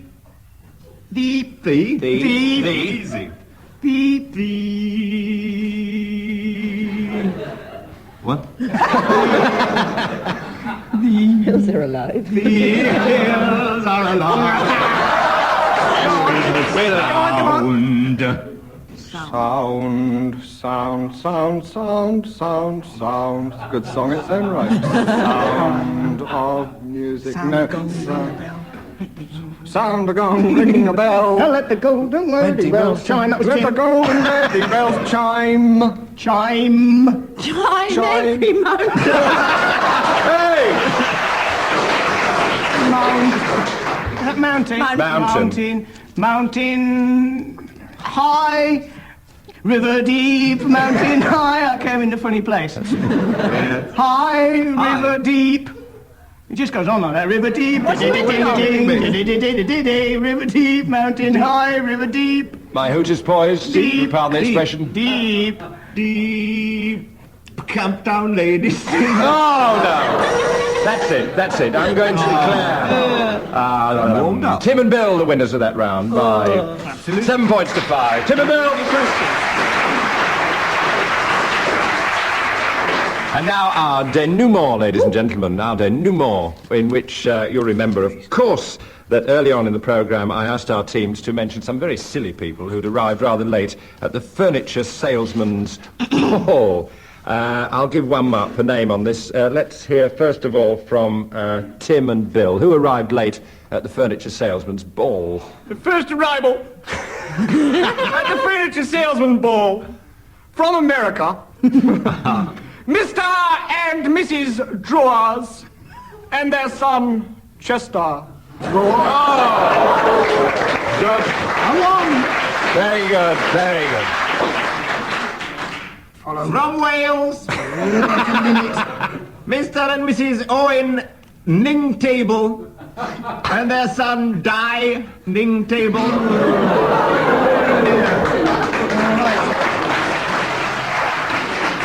Yes. Bill. Mr. and Mrs. Lear and their Hungarian cousin, Chandelier. One for Payne. Who else arrived at the ball? Mr. Joe. and Mrs. Clock. I don't say it. You dare? And their grandfather. I won't. And a late arrival, Mr. and Mrs. Bed and their daughter, who is, of course, Helen Bed.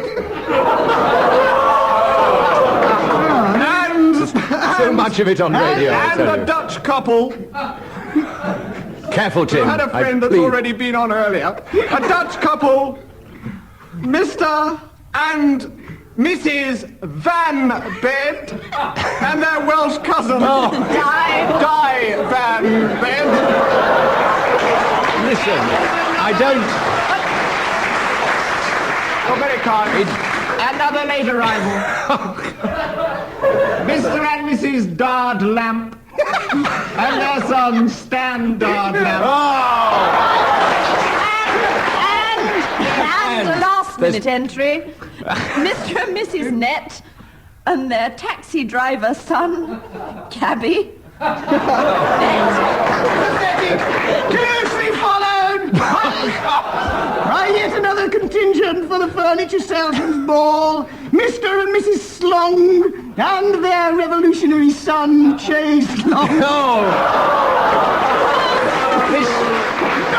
And one more uninvited guest who has just slipped in. And they're rather regretting they've come at all. Mr. and Mrs. Fence-Foot Umbrella Stand and their daughter, Ella Fence-Foot Umbrella Stand. I'll say goodnight to the listeners now because this is going to go on. It's good night from Joe Kendall, Graham Garden, Bill Oddie and Tim Brooke-Taylor. It's going to go on. My name's Barry Cryer. I've got a wife and 3 lovely children away from all this. I declare Tim and Bill the winners, ladies and gentlemen.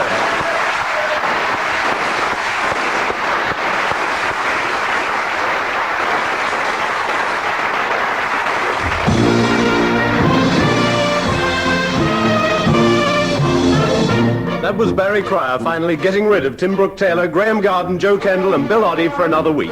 Dave Lee was at the piano and the producer was John Castles.